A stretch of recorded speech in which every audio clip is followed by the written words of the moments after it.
talk forever about my dad. And that's probably something I've inherited of him, because he loved to talk. And he loved to tell a story. And you know he's very good at that. And he kept you entertained many and many a time. Dad came from a 2 up, 2 down in the village area of Belfast. But that modest background never stopped him from always looking for an adventure. And in my mum, he found that perfect person for adventure. They used to meet at lunchtime when they both worked in factories. And one day he appeared with an advert in the paper about cheap passage to Canada. And she didn't even take a breath. She just said, yeah, let's do it. And when they emigrated to Canada in the 50s, it was the start of a love affair with that country, which lasted until the very final breath. He would tell anyone who would listen about how he was a stevedore on the Canadian Pacific Railroad, how Edmonton was full of wooden sidewalks and old gumbo. When it rained, it stuck to your shoes. About cowboys that would ride into town with their Stetsons and their Wrangler jeans, and how they would make some furniture out of old wooden boxes when they had no money. He was always up for the next big thing, the next adventure. And actually he tried to join the Canadian Air Force. Him and his friend Hans went to sign up. But they turned Hans down because he had been in Hitler Youth when he was a kid. So when Dad got home and told Mum that he couldn't go without Hans, it was all picture, no sound for quite a few days. But their first Canadian adventure, and I say first because they did it again, was cut short when my gran took ill, and they both decided they should head home and help care for her. But in those days, they didn't have an awful lot of money, and so they couldn't both come home at the one time. Mum and I came across on a Greek liner across the Atlantic, and Dad followed many, many months later. Now, I missed my dad so much that when he actually did appear, I wouldn't leave his side. I wouldn't let him out of my sight. To the point where one day he was going for a job interview and I had to go too. And I sat on his knee with my arms around his neck the whole way through the interview. He got the job. And even when his mates, who hadn't seen him for several years, invited him to go and play snooker and have a pint, I had to go too. And that night as he played snooker, every time he potted a ball, I claimed it. And I put it in one of my pockets in my wee trousers until my trousers fell down. Before he went back to Canada in the 80s, he worked mainly in pharmaceutical companies. First as a sales rep, where he travelled all over Northern Ireland and frequently went into places in the 70s and 80s that no other rep would venture into because of the troubles. And then he became a warehouse manager. And he made quite a name for himself in that company because the hierarchy came to him and said, Derek, you're employing too many women. We need you to get it balanced up. And he said, well, that's fine, as long as I can employ 2 men for every woman. And they said, no, you can't do that. And he said, well, then I'd have to resign. There was never, ever a conversation happened again about keeping up the gender balance. My dad was my first best friend, and he remained that until the very end. He never failed to encourage me and support me in everything I did. But then again, I would imagine that there are many of us here today who found that encouragement and that support.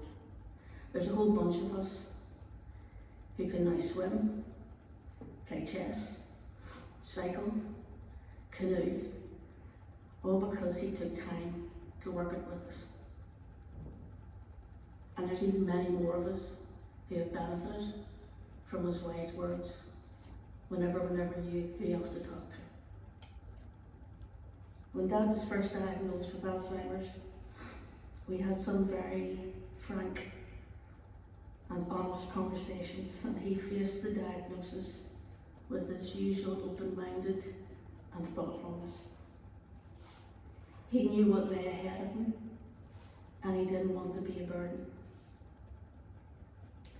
So as long as he had his pipe and a radio tuned to Radio Ulster, he was happy. And when he finally had to be put into the care of other people and he entered into Tudordale, he just trusted that I knew what was best for him, and he accepted it and never complained. When he was no longer able to remember the present, we talked about Canada, because those memories never ever seemed to leave him, never faded. And I'm quite sure that when he slipped away in the early hours of last Monday morning, Canada was somewhere on his mind, and Canada is where he'll finally rest alongside Mum in Lake Louise in Alberta. I want to thank my family and my friends for their support, especially during COVID when Dad was isolated, and over the last few months when he was so ill.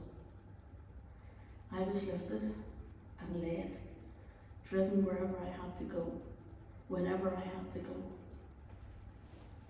especially by the people from TWN who picked me up all the time and made sure I spent some time with Dad as much as I could. In particular, I want to thank Sharon. He loved you dearly, and I know you loved him back. He got such delight out of teasing you. And he laughed like a child whenever you tried to respond and you never got the upper hand on him. And he loved the fact that you were his personal shopper. I hope I get the chance to talk to you all later on. There's tea and coffee and scones.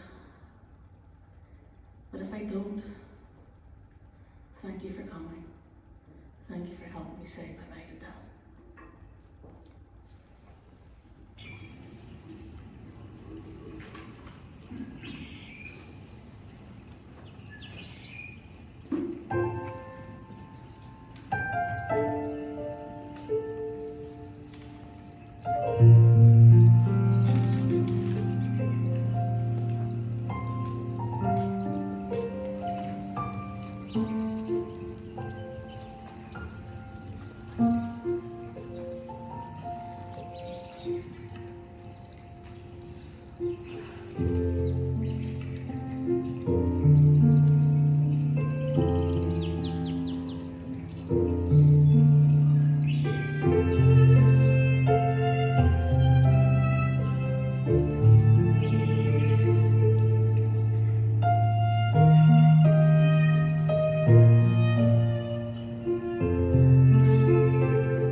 you.